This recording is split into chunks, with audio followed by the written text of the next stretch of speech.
I take Allah's laws very seriously. Now, what that means to me,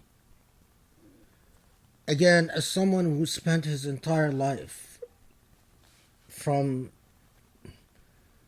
I started at a very young age. I started basically at like these classical music performers that start at a very young age training in one thing. And that one thing for me was Sharia. And when I take Sharia very seriously, it means that I take the divine will very seriously. And I take the divine will very seriously in that making something halal haram is very serious, and making something haram halal is very serious. But the thing that keeps me up at night, the thing that makes me implore and beg Allah for forgiveness all the time, and pray and ask Allah for guidance all the time, 100 times a day, the prayer for forgiveness and the prayer for guidance, is that I worry all the time about my responsibility and my accountability in the hereafter. If Allah comes and says, you made people suffer, you made people suffer under the auspices of representing my will, so that you spoke for me as a divine, and because of what you said, people suffered, people were harmed, people lost their faith, people were inflicted by fitna, people were shaken. What am I going to tell Allah in the hereafter? That's a very serious responsibility. So my attitude is always to try to solve a problem.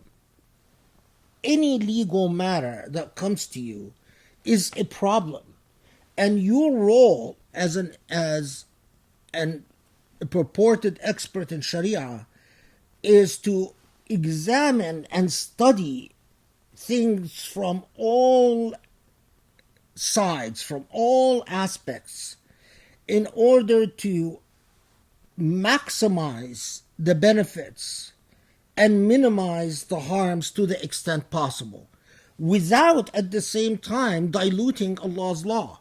So you take the prohibitions and the permissions, both the halal and haram, very seriously. That is an entire life engagement, and it's much safer to just simply refuse to engage. It's much safer to say, you know what, I don't know, don't ask me. But sometimes, for those who have been put in a position of study, those who have studied and studied and studied the tradition, they don't have that luxury. They don't have that luxury because if they fail to act upon what God has given them, well, that's their responsibility. That's an accountability in itself. If you could have spoken for the divine will in a rational, reasonable fashion, and you fail to do so, well, there's accountability as to that as well. So in everything, keep in mind that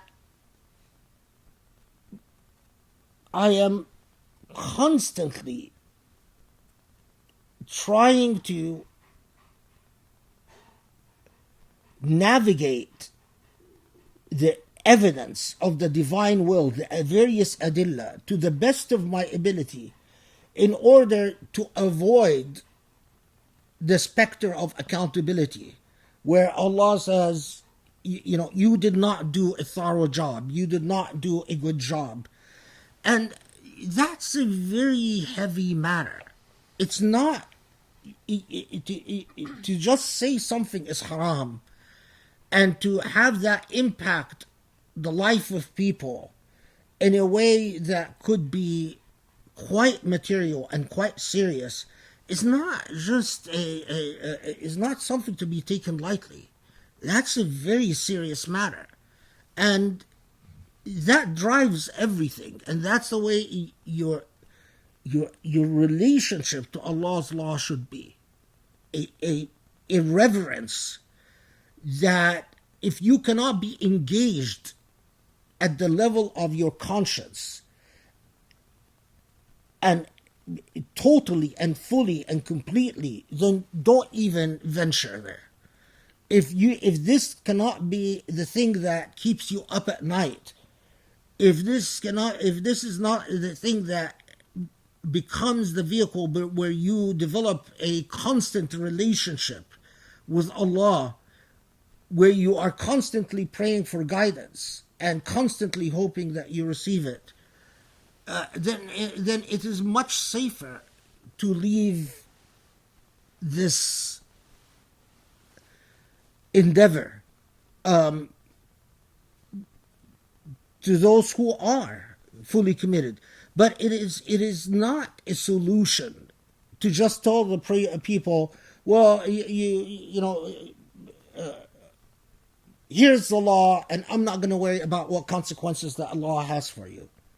That's tajanni ala Allah, and that's your failure to represent the divine will and the law of God in a reasonable fashion is something that could end up spell out very serious trouble for you in the hereafter.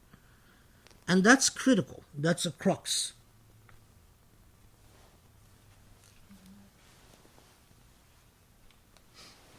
Alhamdulillah, that was so powerful and important and beautiful. Thank you. And I think you must have known what next questions I had for you. No. I don't know. I have no idea. So yeah, just a reminder, these questions are cold for the professor. He has no idea, because the very first Q&A, I thought I should show him, and then he was like, why? So now I just serve them up, and it's amazing, right? I mean, alhamdulillah. So, and I take that, what he said, also as a sign of like what the next question should be. So, here we give a lot of hard time to people who are businessmen and engineers and doctors and all of that, who try and, convey or teach Islamic law. And I hope that a lot of what we do here increases people's sensitivity and discernment to how inadequate and how wrong that is. And because I think we are shocked oftentimes seeing how many people feel so comfortable speaking on behalf of God, and it's like here we're like, oh my God, if you knew your accountability, you would shut up. And so I hope that that's conveyed, but some of it comes out in some questions too. So here's a couple of questions that I think are really apropos. Characteristics of a jurist. So I think also, we've talked here a lot about just the role of scholars and discerning, a good scholar from not. So here's a relevant question. Characteristics of a jurist. There are many scientific fields similar to Islamic studies that are complex and would require a long time of dedication for someone to become an expert in one of these fields. How can someone become a jurist, but also specialized in a scientific field? For example, being a medical doctor and a jurist to provide health-related legal opinions about euthanasia, or a sociologist and a jurist to give a legal opinion about hijab in a society where Muslims are considered a minority. So that's one. And then on the theme of literacy and Muslim intellectual life. So what is the role and function of the Muslim intellectual in the intellectual activism that is needed to revive and contribute to our shared intellectual landscape? What qualifies a person to be a Muslim intellectual? And what are the terms of engagement or conduct that Muslim intellectuals should engage each other with and with the wider community? How should every aspiring Muslim intellectual or student draw guidance, inspiration, and be anchored in the Islamic tradition while at the same time not only address current challenges, be it intellectual, socioeconomic, political, or cultural, but also construct and develop alternative modes or ways of inquiries and pursuits. And how can we better Muslim literacy in our tradition in a way that is empowering and enlightening? So, I mean, I think all of it speaks to the idea of the role of the scholar, the intellectual, Yeah, these are, I mean, they're large questions, but let's take a step back. What is a jurist?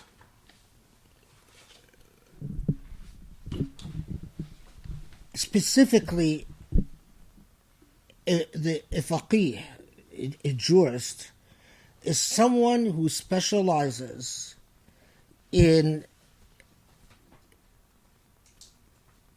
scrutinizing, comprehensively understanding, scrutinizing and analyzing the adillah of the divine will. In other words, what tells us what God wants or doesn't want from us.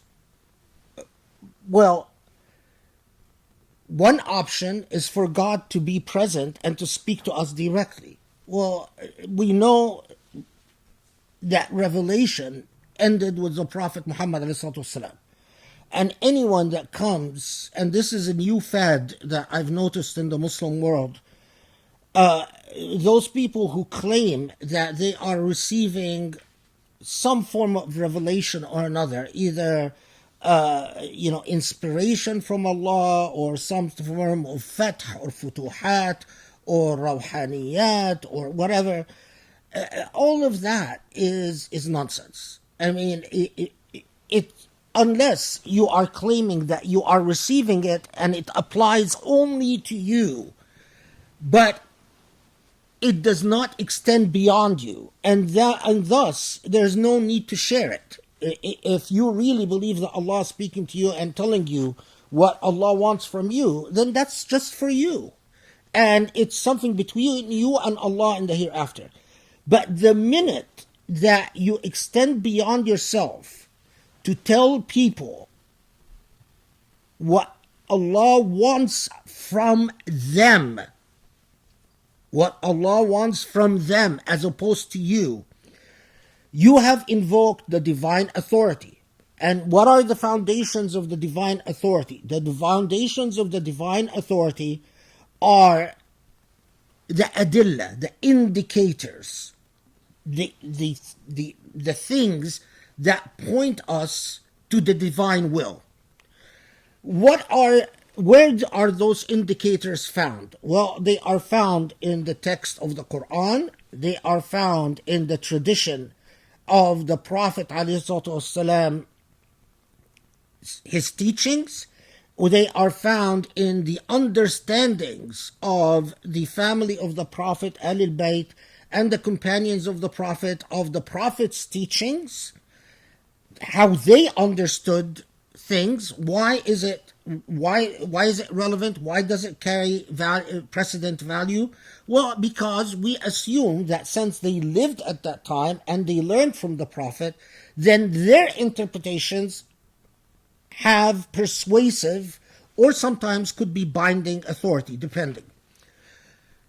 And so you have the Quran, you have the Sunnah, and there is a critical requirement for a jurist. And a jurist must, and this is, I don't have the time to fully justify it, but the jurist is bound to understand all the interpretive precedents of those who came prior to him or her. Why? Because part of doing your due diligence in understanding God's law is to look at what other intellects and what other pious human beings have concluded when they try to study the same issue. Now, every now and then you could find that there is an issue that is completely novel, and therefore you don't have an interpretive tradition that you can lean on. But then, so you take whatever is close enough to the issue underhand to try to learn from it some possible venues, some possible ways to dealing with your novel question. But you have the critical issue is you are searching for what Allah wants of us. And you are searching it not on the basis of whim or personal desire or personal preference, but you are searching for it on the basis of adilla, indicators. Now, as long as you do your due diligence in searching for those indicators, you possibly, hopefully, you vindicate yourself before Allah when Allah says, you spoke for me. On what basis did you speak for me? Well, if I spoke for you on the basis of what you left for us to discover your divine will, hopefully that protects you from responsibility and accountability. But fundamentally, when you are telling other people, this is the divine will, if you are representing the divine will to other people, why should people listen to you? If they listen to you because they like you, because simply they say, I like the color of your eyes. Well, that's not a valid reason. The reason they listen to you is an act of trust. Is an act of trust that your inquiry is based on the indicators to the divine will. So, what constitutes a jurist is diligence in studying all that is relevant to the discovery of the divine will. Humility, good moral character. Why good moral character? Because if you truly are engaged with the divine will, you care about the divine will, it stands to reason that I should not trust you if you do not properly revere the divine will. If you're a person who feels comfortable violating the divine will, or if you're a person who doesn't take the divine will very seriously, why should I, as a practitioner, trust your attempt to represent the divine will to me? Diligence, humility, good moral character. And these are just the basics. These are the foundational elements for what constitutes the formation, the process that forms a faqih. Now, the question raises a further issue. In modern systems of knowledge, in modern epistemologies, we have various areas of specialization. We have medical ethics, we have sociology, we have history, we have philosophy, we have anthropology. We have various levels of inquiry. A jurist who truly cares about the divine will cannot afford to ignore the various fields of inquiry that might lead to a better understanding of the way the law should apply to a given set of circumstances as yielded by the various fields of knowledge. So if I am a jurist and I want to do my due diligence, sometimes sociology is relevant to my inquiry. Sometimes anthropology is relevant. Sometimes political science is relevant. And it is part of the due diligence of a jurist to study whatever is relevant to the question that they are dealing with. If they fail to study it, then they might miss something that is very important for a proper representation of the divine will and the divine law as it applies to a given situation. Now, can a sociologist or a medical doctor or an anthropologist or a historian represent the divine will? Well, that entirely depends on whether they deal with the adilla, with the indicators beyond their field of specialization. So let's say I am a sociologist. Can I make a claim about what God wants based solely on my study of sociology? The answer is no. Sociology is not enough. But is what I'm doing as a sociologist relevant to understanding the divine will? Absolutely.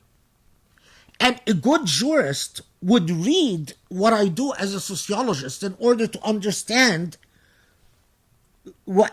So let me give you, I read a dissertation. I was serving on a committee of a doctoral dissertation from Turkey. And the person wrote a very interesting dissertation about practices in Turkey related to marriage and consent.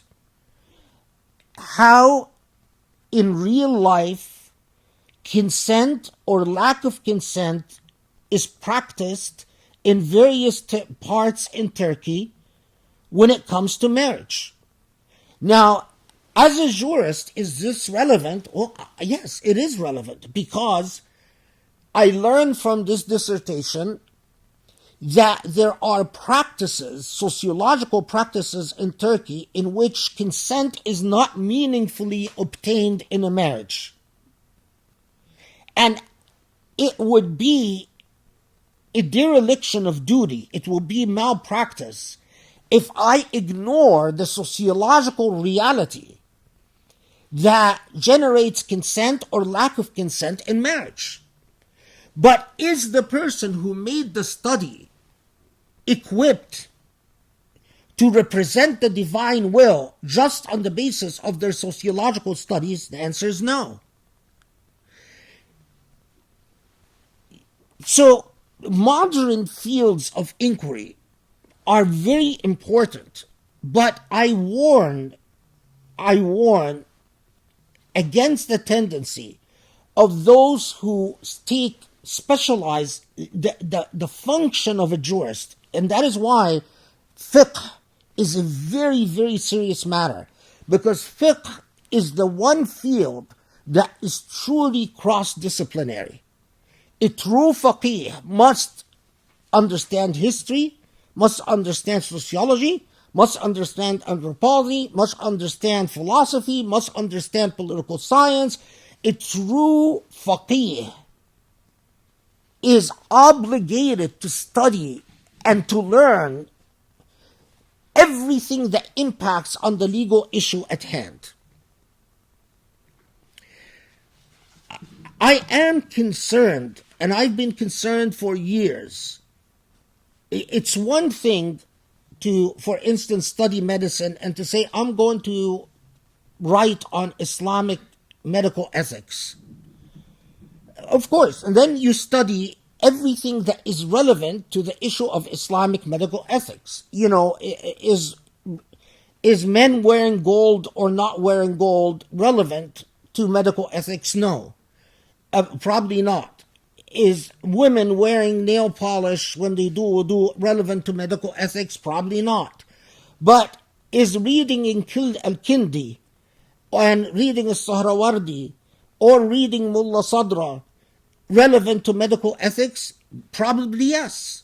And so if you really want to do Islamic medical ethics, you're probably going to have to learn to read these texts and to see what they said about problems of the human body and the treatment of the human body, and then go on this analytical process of deciding, well, what part of the tradition remains relevant and what part of the tradition is no longer relevant.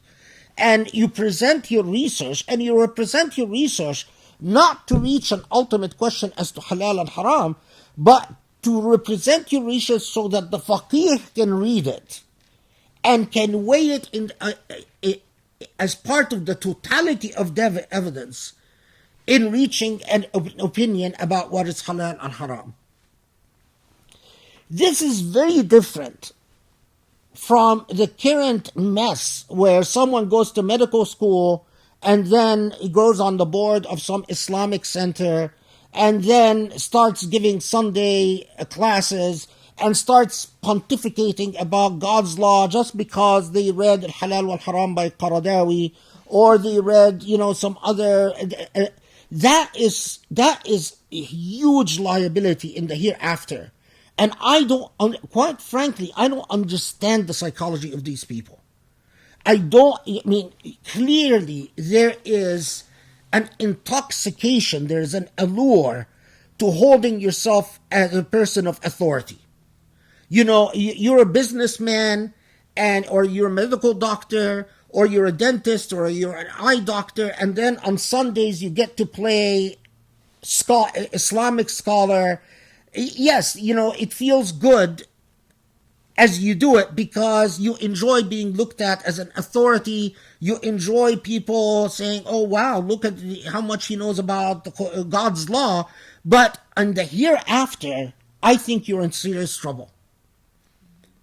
Because in the hereafter, you are going to be held responsible for every act of misleading that you generated by playing the role of a faqih, because you didn't exercise due diligence. You're not equipped to study all the adillah, but you pretended to be equipped.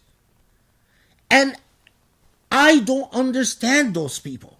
I've seen so many Arabs and Indo-Paks play this game where, they're a dentist or they're an eye doctor or they're a businessman, and then they go into the Islamic center and mashallah, they become an imam. And do they really think they're not playing with their hereafter? Do they really think that they are not going to be in serious trouble in the hereafter? This is not what they trained for. This is not what they spent their lifetime studying for. They haven't gone through the process that is required, the type of piety and the type of humility and the type of reverence to knowledge and to the type of attitude that you develop towards ilm that is drilled into you if you're properly trained. They don't have any of that. And so what they do is a pretense. It's a form of children, taking roles as they play child games. It's a very serious responsibility, and I pity these people. I often just feel like, if they knew what they were doing, if they seriously knew that what they were doing,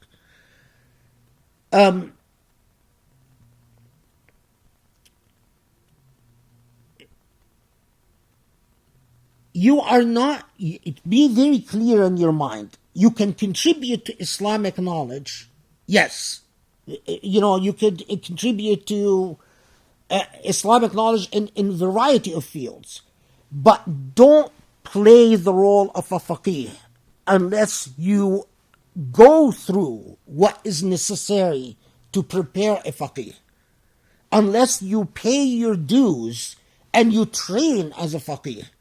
And in our day and age, training as a faqih it's not enough to study the Quran and Sunnah. You must study the Quran and Sunnah, and you must study modern fields of knowledge. You must read with the same avaricious appetite that the earlier fuqaha read. Remember that the earlier fuqaha read Socrates and read Aristotle, and they were fully on top of systems of knowledge of their day and age. Law is sacred endeavor. Law cannot be, it is the most sacred endeavor you undertake. And so you cannot take it lightly. And my advice, first and foremost, for anyone that goes into the field of law, Islamic law, is piety. If you don't have piety in your heart, then you're not equipped. If you don't live with Allah, if you don't fear Allah, if you don't love Allah, then you're not equipped.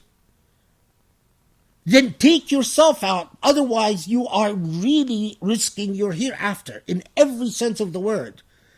When I see anyone talking about Islamic law who doesn't have piety, I listen to them as a secular scholar, even if they're Muslim. In my mind, they're secular. Meaning they are as if, someone who's talking about a tradition from a perspective who's not Muslim.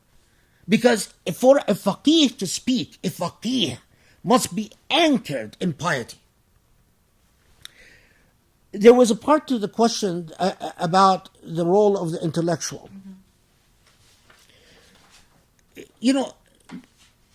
Not every intellectual is a faqih, and not every faqih is an intellectual. A faqih is a jurist. There are jurists who rise to the level of intellectuals, public intellectuals. And there are jurists that never rise to the role of public intellectuals because they are problem solvers. They deal with micro problems. They don't look at the macro level like an intellectual does. And an intellectual looks at law, ethics, sociology, anthropology. An intellectual looks at the macro level, not to tell us the halal and haram, but to augment our wisdom about history, or about systems of government, or about the way societies work and social movements. An intellectual is like, if you imagine, you take someone, we hear about people like Hamid al-Ghazali, Ibn Rushd. Ibn Sina was, for instance, an intellectual, but not a faqih. Ibn Rushd was an intellectual and a faqih, but his writings as a faqih are distinct and separate and apart than his writings as an intellectual. Ibn Taymiyyah was both a faqih and an intellectual, and his writings as a faqih are separate and apart from his writings as an intellectual. Ibn Khaldun is remembered as an intellectual, but not as a faqih. No one really studies what Ibn Khaldun said about law. It's not very important. But what Ibn Khaldun said about history and sociology are very important. So, what does it take to form a Muslim intellectual? Let's separate. There are many intellectuals who are not Muslim, or who don't come from a Muslim perspective. Meaning what? The first key thing for someone who would count as an Islamic intellectual, as opposed to just an intellectual, is not that they're Muslim. No. Is that their commitments are Islamic. In other words, they are committed to the Muslim Ummah. They are committed to the Islamic faith. They are committed to understanding the past of Islam and the future of Islam for the good of Islam. What defines an Islamic intellectual is, to put it bluntly, someone who cares. who cares about Islam and about Muslims because they are committed to that universe of meaning that we call Islam. For me, an Islamic intellectual must also have piety. The problem with a lot of so-called Islamic reformers, like the idiocy that is going on right now in Egypt, with all these idiots calling themselves mujaddidun, we are reformers, but they lack piety. They don't have the love of Allah or the fear of Allah. They don't talk about taqwa Allah. Think about Christian reform. How many Christian reformers do you know of that were not piously Christian? All Christian reformers wore their piety on their sleeve. No one would take them seriously as Christian reformers unless they wore their piety on their sleeve. How many Jewish reformers do you know of that were not proudly Jewish and piously Jewish? I defy you to find any meaningful Jewish reformer who is not proudly Jewish and piously Jewish, even when they criticize Jews in the most vehement terms. They did so out of love and commitment to their faith and to their tradition. It is only in the world of Islam where we find people who are proudly secular, like Nawal Saadawi in Egypt. Everything she says indicates she doesn't believe in God, she doesn't believe in Islam, she doesn't love the Prophet, she doesn't care about the Prophet, but we are willing to accept her as an Islamic reformer. That's nonsense. Unless you have love and piety, you don't. First, establish your piety, and then come to me as an Islamic reformer. So, if I am going to listen to you about how you want to think about Muslim problems,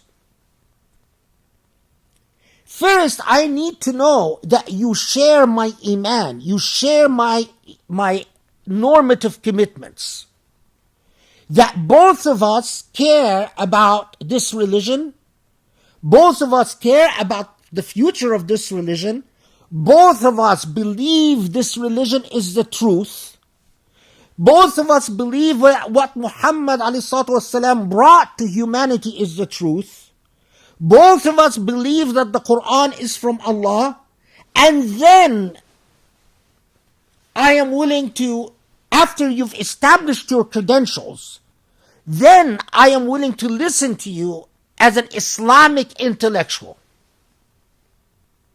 But if you don't want to share your normative commitments, you don't want to tell me you and I share the same normative universe, the same universe of commitments, then I will listen to you as I listen to any outsider to the Islamic faith. You're just an outsider like anyone. So for instance, once someone recommended to me this Syrian writer. He wrote a book called but basically the book is Islam min from the Quran to Hadith. His name is not Shahrur.